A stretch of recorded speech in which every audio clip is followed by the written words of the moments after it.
العيلة كانت كويسة جدا وكلها سعادة وانبساط، عايشين في فرحة عارمة لحد ما جت البداية من هنا. عيد ميلاد ندى بدأ عيد الميلاد بسعادة وانتهى بكارثة.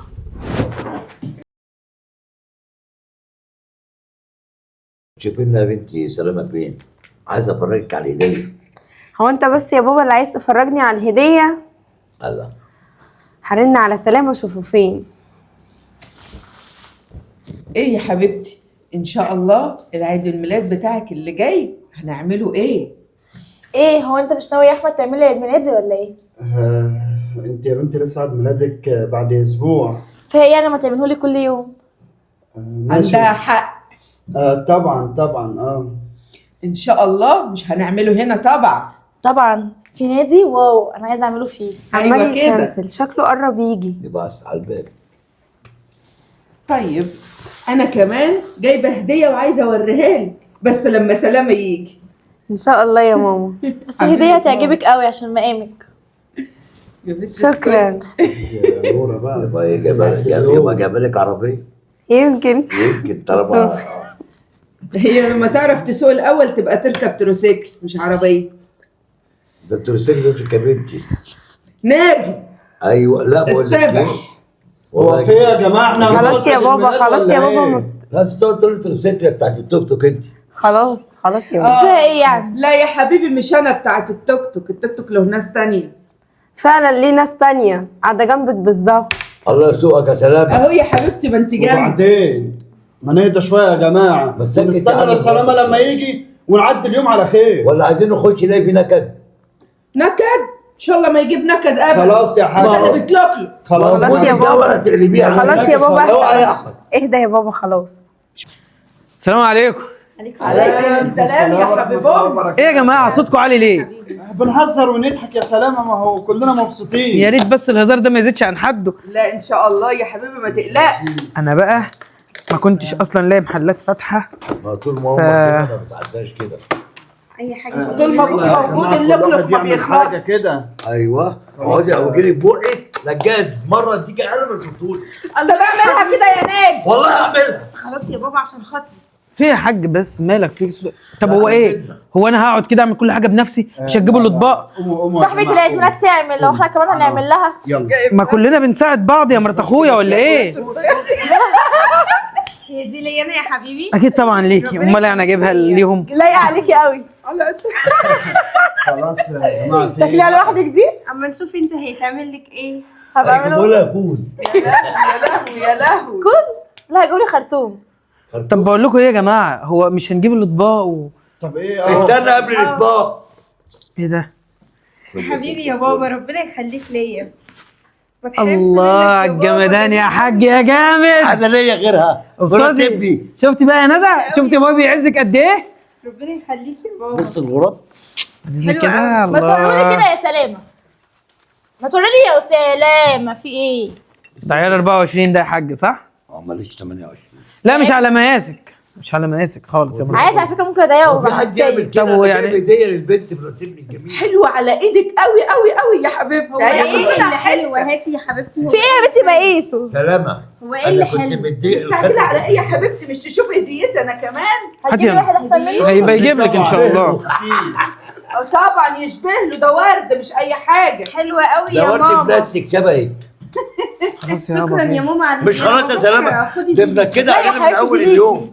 خليها مش ليكي، هلالك يا عاوزاها. حبيبتي ما تقلقيش. هو في انت بتكلميها كده ليه؟ هو انا كلمتها ولا زعقت؟ هو انت ليه دايما بتدافع عن البنت دي كده؟ وانت ليه دايما بتدافع عنها؟ هو انت ليه بتزعقي لها كده؟ ده بدل ما تقول لها كل سنه وانت طيبه. فيها سلامة، ما تهدى شوية. انا هادي يا احمد بس المفروض عيد ميلادها. تنكدوا عليا في عيد ميلادي، انا مش فاهمه. ننكد ايه؟ ما انت اللي ابتديتي من الاول. لا شغل الحرباء ده ما بحبوش. ما حربقه؟ تقعدش جنبك. خلي مراتك تحترم نفسها يا احمد، دي بتغلط في مراتي. ما هي بترد على كلامها يا عم سلامة. محترمه مش هترد عليا؟ او مش هرد لو عليك النبي عشان رد. جوزي واقف وحماية موجود. هو انت انا بكلم محمد علي هترتاحي لنا؟ طب هو انا ماليش لازمه ولا حاجه؟ وايه اللي حماية موجود دي؟ بصراحه اعتبار. ليه يا حبيبتي؟ هي اتكلمت ولا قالت حاجه ولا يا بتفتح امي بقها اصلا؟ يعني انتوا كلكم كده على مراتي يعني؟ قول يا لي سلام يا سلامه، احنا يا حبيبي مش على حد، ده هي لسان هيطوق بلد. هو يا عم بلد. سلام انت هتيجي علينا بقول لك. عشانها يعني عشان مراتك؟ امال نيجي عشان مين ما يعني؟ تشوف يابا اخويا بيقول ايه. بقول لك ايه يا انت سلام؟ كمان معاه؟ اقعدي. انت عامل نفسك يا حبيبي برمديله، عامل لي جايب لي خاتم هديه وجايب ذهب وعمال تصرف رايح وجاي، كل ده ليه ان شاء الله؟ عشان مرات ابنه. مرات لسه ابنه هجيب لها تاني. ما انا برضه مرات ابنه. بقول لك ايه، البيت التاني اخباره ايه؟ البيت عشان انا كويس. زهقت. بالتاني ايه ان شاء الله؟ هاخد ابني ومرات ابني ونروح نعيش في 60 سلامه يا واستريح حبيبي. من جوزك الناشف ده. مع الف سلامه حتى تطرقونا يبقى في مكان فاضي. هو اصلا انتوا اللي كابتين على نفسنا صح. ونكدتوا آه، علينا. شوف- ازاي تكلمي امي كده؟ شفت بسببك خليتها تتكلم ازاي؟ ايوه خد الطبق ده معاك. هو ده تمام. بس بقول لك ايه، في واحده شوكولاته كده عاجباني. يا بنت ده انا هجيب لك محل شوكولاتات على اخر. ما بقول لك ايه تبصلهمش يا الحاجة، بقول لك ايه، خليهم. قربي. خليكم بقى الهديه. اطلع بره. يلا يابا يلا يابا والله انا بس يلا مع يلا يابا. السلامه. واعمل حسابك يا احمد من هنا ورايح. انا مش عايز اتكلم معاك تاني يا اخويا، وانسى اصلا كلمه اخويا دي. خليك ورا مراتك يا سي يلا. سلامه. خليك انت امسك. ده مش بتاعنا. ورا الحربوقه دي. خليك ورا مراتك يا اخويا. يلا هنادي. يلا. ربنا ينكد عليكم زي ما نكدتوا عليا. خلي الخاتم ينفعك يا اختي. بس حلوه البلالين دي. اقعدي يا بنت، ده انا هعمل لك احلى عيد ميلاد وهعمله لك النهارده كمان. ولا يشغلك، واللي انت عايزاه كله انا هجيبه لك. اقعدي يا قلبي. مش عارفه ايه ده بجد محدش كلمه، ده الورد بتتنك عليه، هو حد يطول الورد ده؟ شفت ابويا بيعمل ازاي وخلى البنت تتكلم معانا ازاي؟ ده جايب لها حته خاتم يا ولد. ده ما ده ما جابه فكرش. ليا في جواز، ده جايب لي دبله في صفيح. انا مش عارفه كل يوم اكنس والاقي زباله قدام البيت كده تاني. علم منتنه ومعفنه، مش فاهمه هيبتدوا ينضفوا امتى. ايه ده؟ انت اللي جايبه الزباله دي هنا؟ لا انت اللي جايباها، انا لسه كانسه امبارح. وانا جايباها منين؟ معرفش والله، اكيد من امال مين اللي يعرف؟ يا حبيبتي خدي الزباله دي. ايه ده؟ ما تجيبيش حاجه هنا عندي. لا ما تجيبش انت حاجه عندي.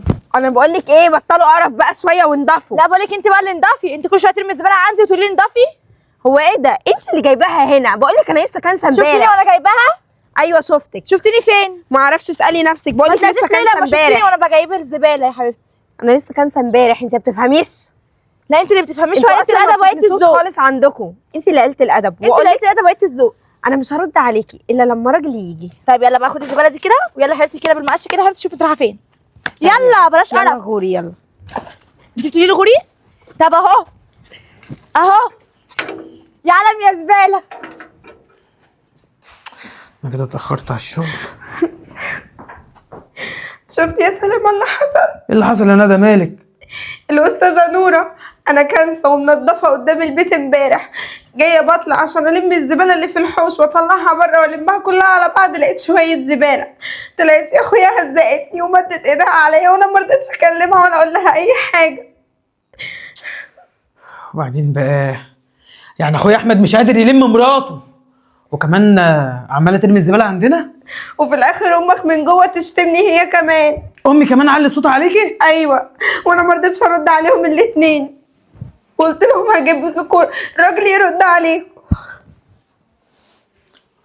بص يا ندى، معلش انا عارف ان هم جم عليكي، بس انا مش هسكت وحقك هجيبهولك. في حقك عليا، ما تزعليش بقى. انا صدقني هنزل. علينا بس استنيني. حقي يجي. هجيبهولك تالت ومتلت، خصوصا من الحربوقه مرات اخويا اللي اسمها نوره دي. انا مش عارف جايبها من انهي سوق البنت دي. الشارع. لا خلاص مش هنغلط في حد، استنيني هنا. ماشي. ولسه ده انا هعلمك الادب واخليكي ازاي تتكلمي مع اسيادك. يا فتاح يا عليم، انا ازاي يا كريم؟ ايه يا ابني في ايه مالك؟ في بقى يابا ان الموضوع زاد عن حده، وبجد انا مش هسكت بقى لحد واحدة كده. فهمني ايه اللي حصل؟ افهمك ايه بس يا حاج؟ الله. يا حاج انا كل ده محترمك وصابر، انما اخويا الصغير مراته ما تعملش كده مع مراتي. عملت تاني؟ عملت ايه؟ تعالى يا حاج وانا هوريك. لا ما تورنيش. استنى بس قول لي وانت اللي تسمع حصل بنفسك. وسيبها لي. يا ندى، ندى نعم يا سلام. احكي لابويا، مرات اخويا الصغير عملت ايه؟ قول يا بنتي عشان هو عصبي شويه. انت عارف يا بابا ان انا بصحى الصبح وبنضف البيت وباخد الحوش معاه واطلع الزباله قدام الباب واكنس قدامه والم الحاجه، صح ولا غلط؟ ايوه وكانسه قدامك امبارح. تمام. اطلع الاقي الزباله محطوطه جنب البيت، بقول مين اللي جاب الزباله هنا، لقيتها طالعه من جوه هي وماما وعمالين يزعقوا فيا ويشتموا فيا ومدوا ايديهم عليا يا بابا. بدو قدام عليكي؟ اه. يا نهار اسود. استنى المفروض انها بتودي الزباله فين تاكليها؟ ده يوم اسود من شعر راسه. خليك انت بقى يا ومالكش حاج. بتاعتي. لا يا حاج، انا كذا مره اعديها واقول مش مشكله، مش عايز برضه امي تزعل مني، مش عايز كلمه تخرج مني. ايوه، يبقى امك اللي ورا الخراب ده كله. بالظبط. سيبها لي. امي البنت قريبتها دي، ايوه عشان قريبتها. نورهان دي ولا نوره دي، اه لو اتكلمت مع مراتي دي انا مش عايز امد ايدي عليها، مش هيحصل. الناس هتغلطني. مش هيحصل. انا هفرجك دلوقتي على وامك الاول. هعمل امك عبره. وفاء دي اخلي اللي بيشتري يتفرج عليها. يعني اجي معاك؟ خليك انت عشان ما احرجكش. ايه ده؟ في ايه مالك؟ شفتي يا ماما ندى عملت فيا ايه؟ ندى عملت ايه؟ طلعت بره لقيتها راميه الزباله قدام الباب وعماله تشتم. بقول لها عيب يا ندى اللي انت بتعمليه دوت. راحت ماسكاني ضربانه وقالت لي انت مالك؟ ضربتك؟ بدات تدعي عليكي؟ طلعتني الطرحه شدتني من العبايه. نهار اسود، ازاي تعمل حاجه زي كده؟ وسلامه كان معاها وقعد يزعق معايا وشتمني. سلامه شاف اللي هي عملته ده؟ ومرات اخويا اللي عملت فيكي كده وهو واقف سكت قلقتني الطرحه في الشارع كمان. طب اهدي بس انا هتكلم انا. اهدى يا احمد. اهدى ايه؟ انت مش شايفه اخويا كان واقف ومراته تعمل في مراتي كده؟ هو ده ينفع؟ اهدى. وكمان أنا هعرف كان أعلمهم واقف في الأدب. البلكونه وبيتفرج وبيضحك. ناجي يعني شفتي؟ كله منه. كله منه ايه؟ اخويا وابويا يجوا على مراتي؟ طب اصبر عليا انا بقى. خد مراتك وادخل انت جوه وانا هعرف ازاي اعلمهم الادب. ماشي خلاص يا حبيبي. انا لولاك كنت خربت الدنيا دلوقتي. لا يا حبيبي ده مهما كان اخوك. تعالي يا نور. اسمعي حقك هيجيلك تالت ومتلت. يلا ادخل. شفتي يا احمد عمل فيا ايه؟ ثقي فيا، انا واثق فيك. ادخل يا حبيبي جوه وناجي ده حسابه معايا. يا نايا انت يا ناجي بس جيت لقدرك يا انا اللي حبيبي. جيت اقدر. ده انا جاي اكسر عظمك. انت ليه كسر دايما عظم مين يا راجل انت؟ انت ليه دايما تحامل بنت اخوك الحربوقه دي؟ اه يا حبيبي طبعا امال يعني حبيب اللي بورس، هتحب- انا مش حبيب حد. لا قطم الخيار بتاعك ده ما يلزمنيش يا حبيبي.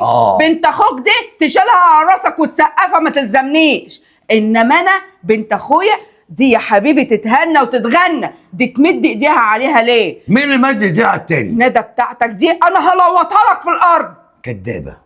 كدابه. مش تعملي حاجه. طب وريني انت وابعد بقى عن سكتي. وابنك اللي ملوش لازمه دون اللي عامل زي الدردور ورا مراته. ها ابني مش ده عارف سيد ايه. الرجاله. وانت اللي عامله زي برميل الطرش بتخوي بيها الستاري اللي في البيت ولا ايه؟ برميل ترشي. طب وسع من قدامي بقى لحسن انا اللي خليك بقى ايه خياراي. وسع كده احسن خد لك. يا حبيب انت جلاتي بعالك. انا لازم اروح اعلمها الادب. لا انت ولا اللي شدت لك ولا عيلتك وعيله عيلتك ولا حد يعرف يجي ناحيتنا. خوفتني. اخوفك واخوف بلدك وانت عارفه كويس قوي ايدي وحشه. لو نزلت على وشك المره دي اهو كله الا بلدي يا عينيا. لا بلدك قلت لك بلد ده اصلا. المحله الكبرى على سن ورمح. ما قسما تتلزقيش بس بالله العلي بالله. العظيم ما يخلوك تطلع من مطرحك. وحياة ربنا اولع فيكم كلكم. طيب. ايه رايك بقى؟ انا وانت والاسم سوا يا عينيا. انا هروح اعمل فيكم اوعي محضر. تفكري يا بنت ان انت بتخوفينا بالاسم ولا الكلام ده. ماشي وسع انا بقى من عملت طريقي. خلاص يا حبيبتي المحضر وهفرجك بقى انا على مرات ابنك دي. طب بسيطه بقى انا هوريك شغل الحريم على ابوه. وسع من طريقي. الله يخرب بيتك. خد يا بنت. ماشي خدي صبرك يا بنت، عليا. خدي ده يا انت جيت وفاء. مع بتوع المحله يا اسمعي عينيا. بس. يعني محله ايه؟ المحله دي بلدي. يا مش حبيبي بلدي. دلوقتي بلدك. ايوه دي البلد اللي كاسه الشعب كله. الحمد لله انك الراجل عارف نسيب. يا عينيا. مش انت مش عاجبك الاسم؟ يا انا بنتي هشوف بقى بهزر هيعملوا وساعة ايه. غضب بقى. بقول لك ايه؟ لا اسم ولا يحزنون. احنا هنبهدل العيال واحنا موجودين. ده احنا كبار برضو. نعديها المره دي بس عشان العيال ما تبهدلش. طب اسمع لو بنت اخوك دي جات لي سكه تانية لبنت اخويا مش هتعرف انا هعمل فيها ايه. لا يا حبيبتي وبنت اخوك انت كمان لو جت على بنت اخويا في سكه انت عارف هنعمل ايه. طب ماشي يا حبيبي اللي يحل بينا ايه بقى ان شاء الله. ده اصبر عليا. تاني يا وفاء تاني. خد يا مكلمك. عايز أنا قلت ايه؟ لك هنعديها المره دي عشان عيال بس. تقصر لبنت اخوك. وانت كمان اقصري بنت اخوك. انا ما يتحكمش عليا. يعني انا اللي هيتحكم عليا من حرمه زيك؟ بص يا ناجي خلاص الكلام. خلي بنت اخوك تبعد خالص عن بنت اخويا. تيجي نعمل معاهده. عايز ايه؟ نخليهم يتطردوا كده مع بعض ولا حاجه، ولا مفيش امل؟ ولا يتراضوا ولا يتراضوا يا حبيبي. انا اللي يهمني دلوقتي ان العيال ما يجوش لبعض. خلاص انت تقصر عندك وانا اقصر عندي. نشوف نجرب. انا الاسم مش هاممني. قال دلوقتي كشيت. مش كشيت. بس عشان ما يبعدونيش عني بس. يا راجل ايوه صح، عشان تعرف بس. هم اتخانقوا مع بعض صح؟ تعالى احنا نصطلح ونروح نقعد في اي حته ناكل. يا اخويا تنيل. الله يخرب بيتي. انا مش عارفه بصراحه يا سلامه، اخوك مش قادر يلمها ولا يكسرها؟ على فكره يا ندى، اخويا عمره ما كان كده، بالعكس ده كان تحته طوعي، واول حاجه بقولها له بيسمعها من يعني ده انا كنت ابص له بس كده يفهم انا عايز ايه. من بعد فعلا ما اتجوز الحربوقه دي انا مش فاهمه هو بيتصرف بطريقه غبيه قوي، ومش مقدر ان انا اخوه الكبير. فعلا عندك حق، ما هي لازم كده، في ستات تدخل البيوت تعمره. وعليكم السلام ورحمه الله وبركاته. ايه يا بابا عامل ايه؟ عملت ايه يابا؟ بص يا سلامه، طبعا انت عارف ابوك عارف ما يابا. خلصنيش زعل ندى ابدا. حبيبي يا بابا ما تحرمش والله منك. ما خلصت. بصي انا هطلع الولايه دي بسببي. لا يابا بقى. لا يا بابا. الولايه دي لازم تتطلع وتعرف ان الله حق. يابا دي لا، ماما لا كانت يا امي برضه. تهم. ما هي مراتي، بس ليه جايه في صف البت الحربوقه اللي معاها دي بنت اخوها؟ انا مش زعلانه من ماما من اللي هي عملته، انا بس زعلانه من اللي كانت قاعده وشايفه نوره بتكلمني ازاي وما ما هي اتكلمتش. ضلاليه بوشين، ضلاليه بوشين، انا عارف بتغير منك عشان انت اعلى منهم هما الاثنين. شفت الفرق يابا؟ شفت الفرق هو بين كان بنت لازم يعني الاصول؟ جوزك واحده وحشه ومعفنه عشان تبقوا كويسين؟ خلاص يا بابا حصل خير، هو في ستات لا مش كده. كده ابدا. عملت ايه طيب بس؟ انا مسحت بكرامتها الارض، بهدلتهم كلهم بنوره كله، واحمد حتى القفص الصغير جوز الست. وماما برضو. دي بقى بالذات عشان انا بقى كارهها وعايز اطلقها. لا يابا بقى. لا عارف لا لا إيه؟ يا سلام. لو بتحبني خليني اطلقها، انا مش طايقها. طب هدي نفسك يابا، هدي نفسك. اهدى بس يا بابا اهدى، هي نوره اللي عملت كل ده. منها لله الحرب. هي الحربوقه نوره دي. هي البت دي فعلا مش بقول لك سهله. ايه، دخلت البيت خربته. خلاص بقى انا اقول لكم كلمتين، اتفضل. شيل ده من ده يرتاح ده عن ده، لا ترمي عليهم السلام ولا يرمي عليكم السلام. حاضر يا بابا. خلاص كل واحد في حاله عشان نعرف نعيش في هدوء بقى شويه. ماشي اللي يابا. ما تشوفه يا بابا. تزعليش. مش زعلانه يا بابا. ماشي ادي على حسابك، خد لك قرشين كده وخد مراتك على الصحه. ماشي يا حاج. على حسابي. ماشي يا حاج. ماشي. ايه يا بابا ما تحرمش اوعى منك. دوس على الفلوس وما تفسحكيش، انا عارفه. لا طبعا انت عارف ابن مش وفاء. يابا الفلوس اللي هدوس عليها، انت المعاش بتاعك لسه ما اتقبضش. روح يابا وانا هتصرف. حاضر. تعرفني لا يابا يعني بقول لك حاجه ما انا تقلقش. غلطان. لا لا يا حاج احنا عايشين بحس. ما تزعلش يا بابا، وانت من اهلي يا حبيبي. لو كلمت التاني خلاص يابا. انت حره. خلاص حاضر يا بابا حاضر. طيب والله. والله يا عسل انا بحبه قوي، ربنا يخليه لي. ما هو عمك لازم هتحبيه برضه. المهم زي ما ابويا قال دلوقتي، اسلم حل ان كل واحد في حاله، وانت بقى لا تحتكي بيها ولا ترمي حتى سلام ربنا عليها. حاضر يا سلام اللي انت عاوزه. ماشي يا ندى، واعملي حسابك بقى عشان يبقى نخرج النهارده نغير جو بدل الخناقه اللي احنا فيها دي. خلاص ماشي يا حبيبي، هجهز نفسي قبل ما ترجع من الشغل. ماشي. يلا عايزه حاجه اجيبها معايا وانا جاي؟ لا عاوزه سلامتك، لا اله الا الله محمد رسول الله. انا هوريكي شغلك يا نوره. انا مش عارفه بصراحه يا احمد، اهو انت ازاي ساكت لاخوك بعد كل ده؟ ومش عارفه ازاي اخوك ساكت على كل اللي مراته بتعمله ده، دي قلة الادب. ما كده هي اللي مقوياها بقى، وهي اللي شغاله زن فوق دماغه. انت ما شفتهاش عملت فيا ايه؟ دي بهدلتني، مسحب بكرامه الارض يا احمد. بس ما تقلقيش، انا طالما امي راحت هتعرف تتصرف معاهم، وصدقيني انا امي ما جابتش حقك، انا هعرف اتصرف معاه وهجيب لك حقك. كلكم وسلام، وهو واقف بيشتمني عشان هكون، ده حتى ما قالهاش عيب. ما على هواه اللي بيحصل، والهانم هي اللي مقوياها وما يقدرش يتكلم معاها. انا مش عارفه انتوا زي اخوات بجد، انت حاجه وهو حاجه تانية خالص. سيبي بس ايه، امي كده كده هتجيب لك حقك. وانت فين يا احمد؟ ما انا قلت لك لما جابتش حقك انا هتصرف، خلينا للاخر، مش عايز اتدخل. حاجات ايه يا ام، عملت ايه؟ بهدلته بجد. شفتي؟ بهدلتلك الدنيا. شفتي؟ ووقفت عمك كمان عند حد. عشان تعرف انا قلت ايه؟ لك. ها قولي لي. اسمعوا يا ام اسمعي انت، لو ما عرفتيش تتكلموا معاهم راح اجيب حق مراتي. بص يا احمد، بعد كده بعد اللي انا عملته ده، سلام ربنا نفسه ما ترموش عليهم. فاهمه ولا لا؟ من العين دي قبل طب انا كده اطمنت ان حقها همشي انا بقى على لا يا الشغل. حبيبي ما حدش يقدر يكلمك. ماشي طول ما أنا يلا، موجودة. عايزين حاجه ربنا خدوا معاك، بالكم من ما تشغلش نفسكم. انت بالك بالامور دي. ماشي. لا اله الا الله.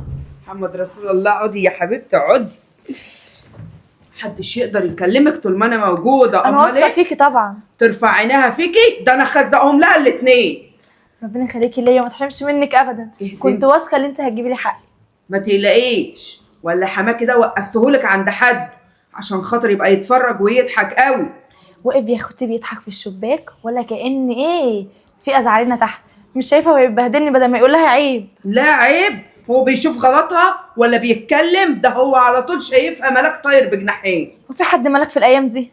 هنقول ايه بقى يا بنتي؟ الحمد لله. انا مسامحاه، ربنا يسامحه. والله طول عمرك كده يا حبيبتي طيبه ومسامحه. على طول مسامحه. انت عارفه انا قلبي دوت غلبان قوي وطيب. ربنا يخليكي ليا يا رب، رافعه راسي على طول. حبيبتي ربنا يخليكي ليا. بس انت ازاي يا بنت تسيبها تضربك؟ ده انت كنت كلتيه. ما رضيتش عشانك، عشان ما اجيبش عندكم غلط. ان شاء الله يخليكي ليا وما يحرمنيش منك. انا بقى جبت لك حقك، خدي بالك انت من نفسك وما تشغليش بالك باي حاجه، حاضر وتبقى تجيلك على سكه تاني. حاضر يا ماشي؟ حبيبتي. من هنا ورايح مش هشغل بالي باي حاجه. أيوة كفايه ان انت كده. معايا. تسلمي. وطول ما انت في ظهري انا واثقه ان حقي هيجي. يلا انا داخله اوضتي، عايزه حاجه؟ سلامتك يا حبيبتي. تسلمي.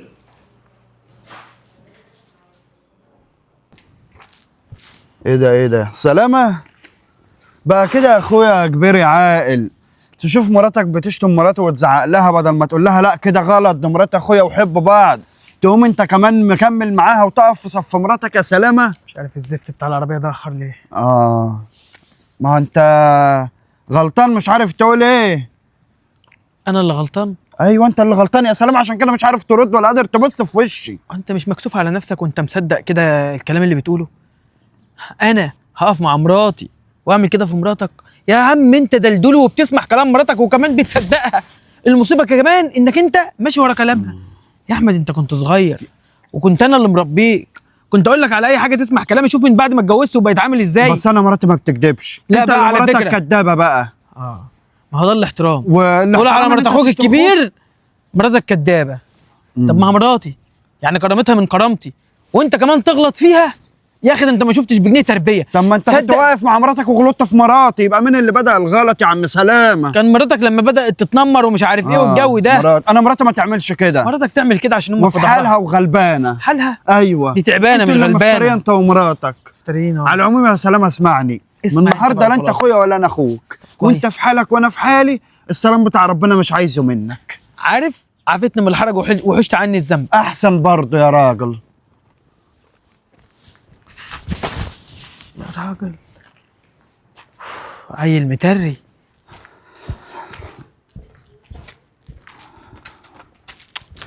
وبعد وفي ايه؟ انا تعب، دماغي تعبتني فجأة. مش قادر يا دماغي. هو في إيه؟ يعني الجو حلو النهارده، مفيش شمس عالية قوي عشان خاطر الواحد دماغه تتعبه فجأة كده. استنى اما هشوف نور. ورد بقى ورد.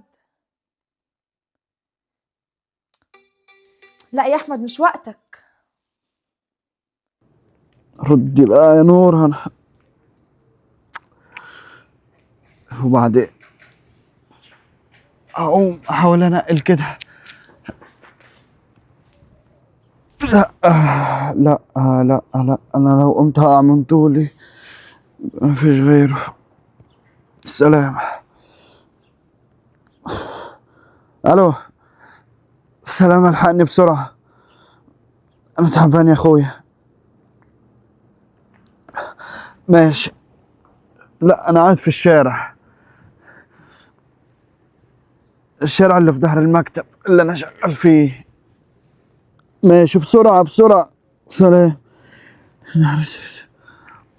يا وفاء، بعد العمر ده كله والحب ده كله عشان خاطر عيل شوية عيال صغيرين تبيع الدنيا كلها كده وتهدديني بأهلك واروح واجيب واعمل ولغاية اعمل لك محضر؟ ده ما كانتش عشرة دي. ايه اللي حصل؟ وجواز العيال هيجي على دماغي انا ومراتي ولا ايه؟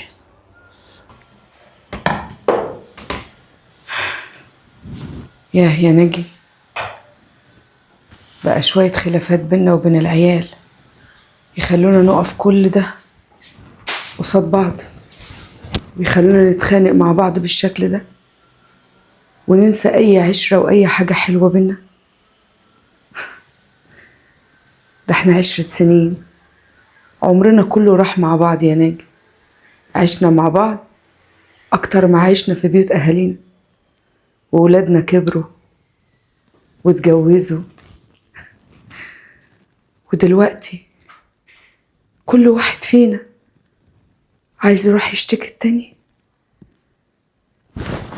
انت عارف، مع كل خطوة كنت بخطيها وبقولك ان انا رايحة اشتكي، والله كان قلبي بيوجعني. ادخل يا احمد. يا سلامة ما سبتنيش اروح. تروح يا بس يا احمد بس وبتاع ايه؟ انا بس مش عايزك تقلق. الدكتور طمني وقال لي ان اللي كان عندك ده صداع بسيط كده، التحليل اول ما تطلع ما تقلقش، انا هاخدها واطمن بنفسي الحمد عليك. لله. ده انا كنت ماشي كويس وفجأة لقيت نفسي دماغي دي زي ما يكون واحد بيضرب فيها بشاكوش، مش قادر. لا وكنت هقف هيغمى عليا وهقع من طولي. بس انت يا اخويا يعني ليه من بدري ما حكيتليش ان الصداع ده بيجي لك كذا مره؟ ما انا قلت عادي، يعني مثلا قلة نوم، تفكير، اي حاجة. معرفش. عموما انا مش عايزك تقلق، هو بناء على تشخيص الدكتور قال ان الموضوع عباره عن ارهاق، يا رب فيتامينات، المهم الموضوع هيبقى بسيط. يا رب. يا انا سلام. بقى بالمناسبه دي عايز اقول لك على حاجه يا احمد. خير يا سلامة. بصراحه كده انا مش عاجبني الوضع، وخليني بس ابدا معاك من الاول. احنا ما كناش كده طول عمرنا، واحنا كنا ايدينا في ايد بعض، كتفنا في كتف بعض، وخايفين على بعض. انت مش ملاحظ ان الدنيا كلها اتفرقت من بعد الجواز؟ يا اخي حتى ابوك وامك كل واحد واخد صف التاني برضو، وعلاقتهم ببعض باظت بسببنا. يا احمد انا حاسس كده ان الحريم هي اللي بوظت حياتنا، وكل واحد مراته عماله تبخ سم في ودانه. يعني لما قعدت حسبتها دلوقتي لقيت الكلام اللي وصل لك برضه وصل لي. انت بتقول ان انا كنت بشتم مراتك صح؟ ايوه. مراتها قالت لي نفس الموضوع اصلا، ان انت اللي كنت واقف مع مراتك. انت وقفت مع مراتك؟ انا ولا شفتها اصلا يا سلامة في اليوم ده. وانا انا عايز أقول كنت لك- جوه وخرجت لقيتها بتتكلم مع عمه وصوتهم عالي. لا شفت مراتك ولا كنت اعرف ايه اللي حصل غير لما سمعت صوتهم عالي. انا نفس الموضوع والله يا اخويا. عايز اقول لك انا كنت في الاوضه فجاه لقيتها داخله عليا بتبكي. يعني ايه؟ يعني انت ما كنتش واقف معاها؟ والله ما حصل. ومراتك دي اصلا انا ما شفتهاش، يعني تقريبا كده.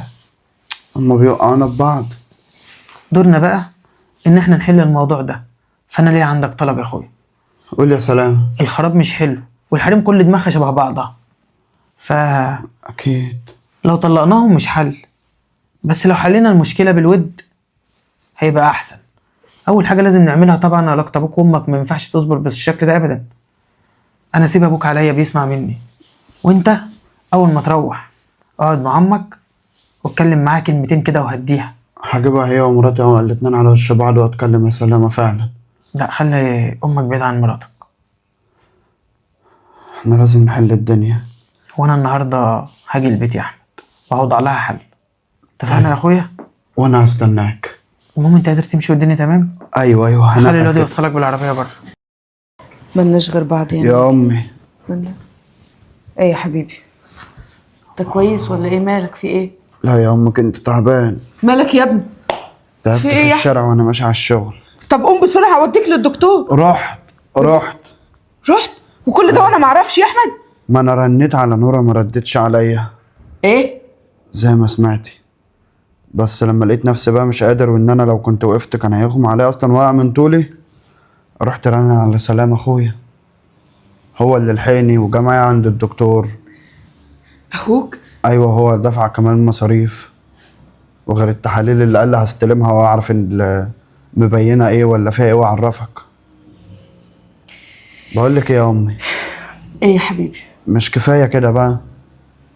كفايه مشاكل وكفايه بعد وإن إحنا متفرقين عن بعض. لحد إمتى؟ انت عندك حق يا احمد، اخوك هو سندك. شوفي أنا لما وقعت مين اللي لحقني؟ برغم الخلافات والمشاكل اللي بينا، أول ما كلمته ما كملش حاجة ولقيته جاي ولحقني. احمد اطلع اوضتك وابعت لي مراتك.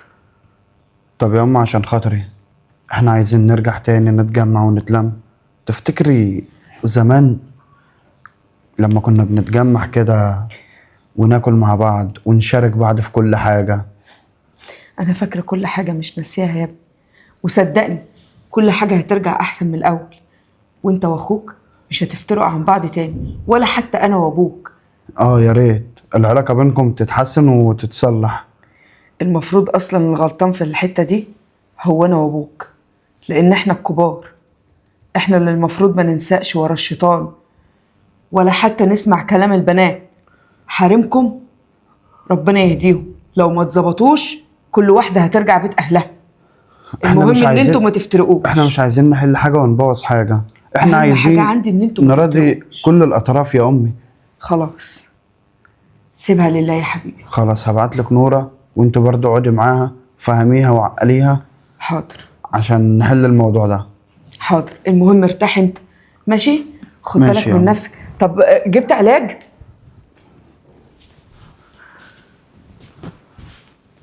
انا فعلا غلطانه، فعلا غلطانه لما وقفت قصاد ناجي، ووقفت قصاد سلامه ومراته.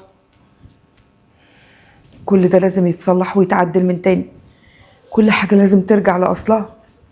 البيت اللي كان بيجلجل من كتر الاصوات اللي فيه، والدنيا كانت حلوه واللقمه ليها طعم، اللمه اللي كنا بنتلمها كانت لوحدها بتشبع.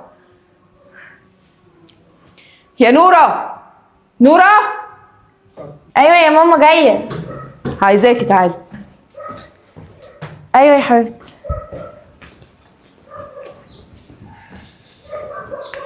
انتي تشكي في لحظه لحبي ليكي؟ لا طبعا، انت ليه بتقولي كده؟ طيب حبي ليكي حاجه كمرات ابن، وحبي ليكي كبنت اخويا، الاتنين دول ما يتساووش جنب حبي برضو لابني وابني التاني. اكيد طبعا يا ماما. الاتنين ولادي، مش عايزاهم يبعدوا عن عيني. لو في واحد فيهم بعد، جزء كبير، نص قلبي يعتبر راح. عمري كله مبني على الاتنين دول. لو بتحبيني زي ما بتحبي جوزك، لازم تحبي له الخير. زي ما بتحبي بيتك، لازم تعرفي ازاي تمشيه، وتعرفي تخليه هادي، وتعرفي تخلي دايما الدنيا في سلام. الحياة مش ان انا اعمل الند بالند، حتى لو ما كنتش انت اللي غلطان.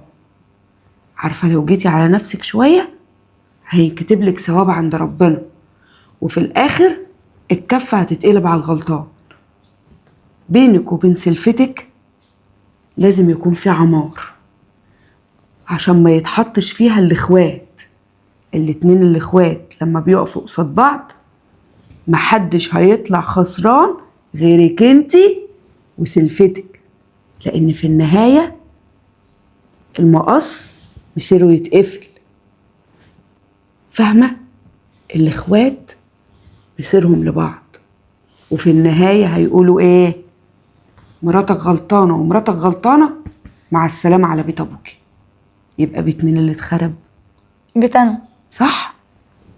يبقى انت يا حبيبة قلبي تكملي العقل، واي مشاكل تحصل نحاول نتغاضى، والكلمة الطيبة صدقة، ونعمل الحلو اللي علينا كله نعمله. انا فهمت قصدك دلوقتي، وانا فعلا كنت غلطانه، وهي كمان كانت غلطانه، بس دلوقتي مش مهم مين اللي غلطان، المهم ان هما نصلح الدنيا وان كلنا نرجع عيله تانية. بالظبط، ربنا يفتحها عليكي دنيا واخره، نرجع عيله تانية. راجل البيت الكبير يرجع بيته وينور الدنيا، وولادي يبقوا حواليا، وانتوا كمان بناتي تبقوا معايا، يبقى كده العيله كملت. عشان هتكمل خاطر يا ماما. انا مستنيه سلامه من بدري، مش عارفه هو فين، وبرن وبيكنسل. يا حبيبي كل ده معلش بجد يا ندى، حصل ظرف اخرني. ايه بس اللي حصل؟ انا حاساك متضايق. انت عارف انا اتاخرت ليه؟ ايه اللي اخرك؟ اخويا احمد ماله؟ تعب فجأة ورحت له، ورحت كشفت والدكتور طلب شوية تحاليل وحاجات. المشكلة مش هنا، ما المشكله في ايه؟ المشكلة ان طول ما انا كنت ماشي معاها عمال افتكر ايام كتير جدا كانت بينا حلوة. اخويا كان كويس جدا معايا وانا كمان كنت كويس معاه، بس فجأة اكتشف ان من بعد ما اتجوزت وهو كمان اتجوز كل علاقتنا ببعض بقت مشاكل، يا اما بنخانق يا اما بنزعق. طب يا ترى السبب فين؟ ايوه زي ما انت سرحت بعقلك دلوقتي، السبب في مراتي ومراته. اللي هو انا انت. مش قصدي حاجه والله، انا بحبها جدا وبحب ماما وفاء قوي، بس مش عارفه هما ليه بيحسسوني ان انا غريبه عنهم. وماما وفاء كانت على طول قريبه منها هي، وكانت بتعاملني وحش قوي. مفيش غير بابا اللي كان بيعاملني كويس. بصراحه كنت غيرانه من معامله ماما وفاء مع نوره، وانها ما كانتش شايفاني. بس اقول لك على حاجه، انا وحشتني لمتنا قوي مع بعض. واقول لك على حاجه كمان، لو حطيتي نفسك انت مكان نوره هتلاقي انها معاها حق. هي كمان نفس المبرر عندها، لان اكيد انت عارفه ان بابا عشان انت برضو بنت اخوه بيتعامل معاكي كويس وبيعزك، وطول الوقت بيحاول يرضيك ويجيب لك انت هدايا وهي طبعا لا. فهي حست بنفس الاحساس اللي وصل لك دلوقتي، فبقيتوا انتوا الاتنين شايفين بعض اعداء، على الرغم ان مفيش واحد فيكم عمل حاجه من اللي انتوا قلتوها اصلا. عندك حق يا سلامه فعلا. وبالمناسبه يا ندى، انا اخويا قال لي ان هو لا شافك ولا شتمك ولا كان موجود اصلا في الخناقه ساعه اختي مراته. بصراحه يا سلامه انا كدبت عليك، وماما وفاء ما شتمتنيش وما قالتليش اي حاجه، ولا شفت اخوك احمد في يوميها. بصراحه انا كنت متضايقه قوي من نوره، وانا ونوره بس اللي اتخانقنا، لكن ماما وفاء واحمد ما كانوش موجودين. وانا كدبت عليك ومعترفه بغلطي وعارفه اني غلطانه. حقك عليا يا سلام، انا اسفه، صدقني مش هتتكرر تاني، وهنرجع عيله واحسن من الاول كمان. وهروح اعتذر لماما وفاء واعتذر لنوره واحمد. طب يلا معايا. يلا. وبعدين ايه ده، انت ناسي؟ انت كنت هتخرجني النهارده. خليها يوم تاني بقى. خلاص ماشي. اتفضل.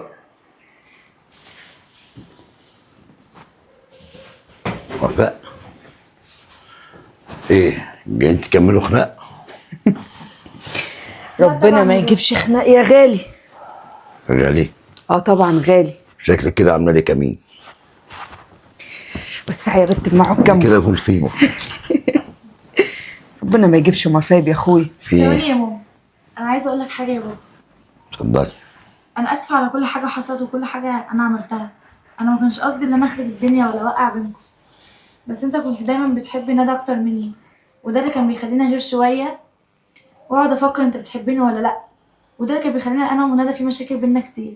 بس انا دلوقتي عرفت غلطي وجاي اعتذر لحضرتك. قبل ما تكملي كلامك، اولا مرات الابن دايما بالذات تبقى على حماها شايله على راسها عشان خاطر تراعي ابنه وتسعده. فانا استحاله ان انا كنت ازعل واحده فيكم، بس انتوا اللي كنتوا منافسين شويه من بعض فبتجيبوها فيا، وكنت اسببه. اولا انت جاي تصالحيني ولا ايه؟ اكيد يا اخويا جاي صالح. وكنت اسببه في خراب البيت الكبير اللي لممنا كلنا، ولا إيه يا حاجه؟ انا بقى جايه يا حاج عشان اقول لك حقك عليا، ما تزعلش مني. ده انا والله اللي كنت اجي لك اعتذر لك، لان مش عارفه اعيش من غيرك. شايفه ان القلب بيتعمل ازاي؟ لا يا اخويا انا اللي اعتذر لك، ده انت على راسي من فوق. وما فيش فرق بيننا، انت تعتذري لي انا اعتذر لك، وبعدين مش مهم انا وانت، احنا كده كده مسيرنا لبعض، لكن العيال دول لازم يتلموا كده ويتراضوا مع بعض. صح، وقبل العيال انت الاساس، لازم ترجع بيتك وتلم عيالك حواليك. وما تزعليش تاني قدامهم، ولا هيتفتح لي صوت وما تشتميش ابدا يا اخويا. ولا تمد ايدك. والله ابدا. استبينا. يلا. مش انا قلت لك هات لي خاتم؟ ما جبتليش ليه؟ موجود. ما احنا هنرجع نتخانق تاني اهو. لا هجيبهولك. بس بشرط انت عندي باحسن خاتم من الدنيا يا ممكن انا ستي. كمان خاتم. ده انت كنت بجيب لك. خدي. اوعي يمين أهو. اسمعك فين. اهو. اهو بالملي. يخليك لي يا رب وما يحمنيش منك ابدا. يلا يا اخويا. وكده نقدر نقول ان العيله هترجع من ان شاء الله. يلا بينا يلا.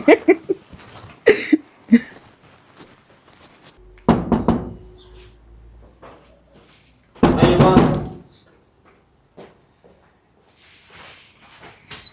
ايه ده؟ سلامة؟ يا ابو حميد عامل ايه؟ الحمد لله يا اخويا، اتفضل. ازيك يا احمد، عامل ايه؟ اخويا اتفضل. عليا يا اخويا، ما تزعلش مني. لا انت اللي حقك عليا، ما تزعليش.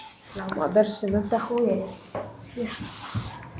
بقول لك يا احمد، انا زي ما قلت لك الحل الوحيد ان الكل يرجع كده اول ما ترجع للمجرى زي الاول. بس هو فين؟ وعلى فكرة انا كلمت امك برضه. فين بقى امك؟ معرفش، انا كنت قاعد معاها هنا وفجأة سبتهم وطلعت انا. انت هنا يا سلامة. ايه النور ده؟ ايه النور ده؟ صلى على النبي. ايه ده يا حاج؟ الدنيا ايه؟ غريبة يعني انت جاي كده. ده انا كنت لسه هجيلك.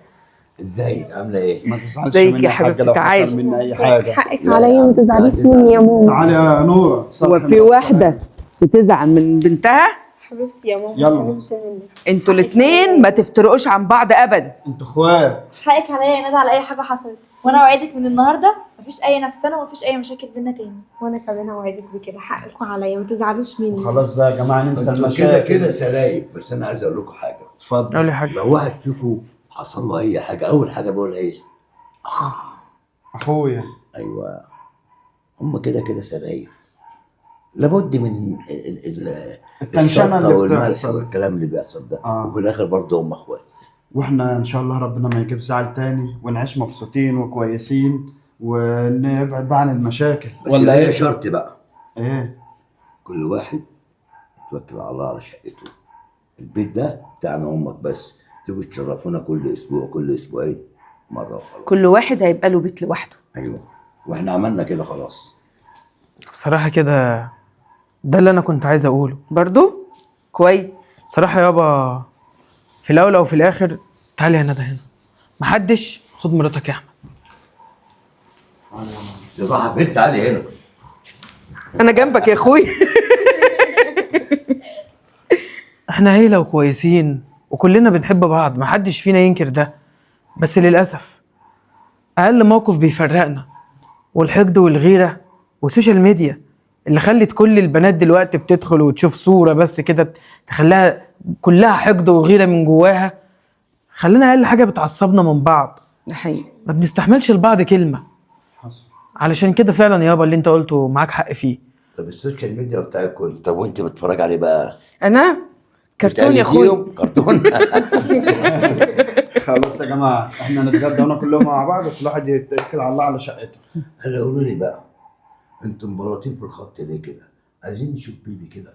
انا مراتي حامل يابا. والله ألف مبروك. اللهم صل على النبي. الف الف مبروك. ان شاء الله ان شاء الله. بجد يا ندى انا فرحانه لك قوي ومبسوطه لك. حبيبتي يا نورة، عقبالك. ربنا يكملها لك على خير يا حبيبتي. يا رب. يا نقعد رب بقى يا أنا رب. انا وامكم بقى نقعد نستنى الاحفاد، وبعد بالظبط. كده مش عايزين نشوفكم انتوا بقى مع السما، تسافروا بقى تروحوا وتيجوا مش مهم. احنا كده ان شاء الله هنبيع البيت اللي هو اللي جنبنا ده يابا، وكل واحد فينا هياخد شقة بعيدة عن التاني خالص في محافظة تاني خالص عادي جدا. لا مش محافظة ولا حاجة. بالظبط. لا. ونتجمع ونزور بعض في الأعياد اهم حاجة ان ده البيت الكبير. في المناسبات مالك يا سلامة فين؟ كل خميس وجمعة. ايوه هو ده.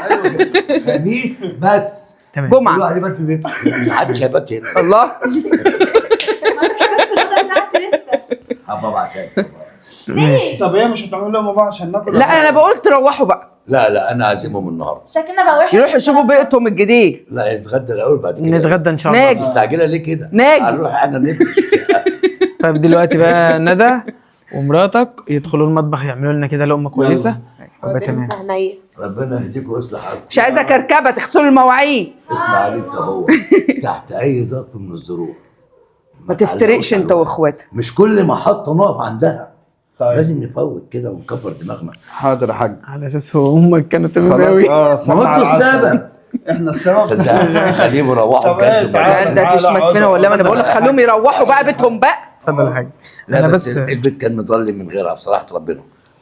انا مش عارف الراجل اللي بيستغنى عن مراته ده ويسيبها ويمشي ولا تسيبه وتمشي ولا بيعيش ازاي؟ اسهل حاجه الخراب والمشي ورا الشيطان، بس اللي يلم اسرته ويعدي هو ده الراجل الصح. انا بس هو ليه ده عندك الأصعب. طلب اخير يابا. اتفضل يا حبيبي.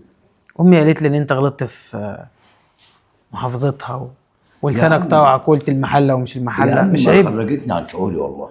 انت عارف المحله هتعمل فيك ايه يا حاج؟ هيعملوا ايه؟ شرحوك حبايبنا. انت متري. اهم حاجه يا سلام يا احمد، يا عم ماشي. اهم حاجه انتوا الاتنين اوعوا تنسوا ابوكم وامكم. اكيد لا طبعا. انت بتقولي يا امي؟ الدنيا هتاخدكم يا اولاد وتسيبونا. لا لا سيب خلاص يا عم بقى. احنا ان شاء الله هم خدوا اللي درس. جاي نعوض الوحش اللي فات. الحمد لله. اعملوها عاده يا اولاد ان دايما التليفون كل يوم الصبح، ودايما كل جمعه نتجمع كده في البيت الكبير بحس ابوك باذن الله. ان شاء الله ان شاء الله. الحمد لله خليتها الجمعه. ان شاء الله.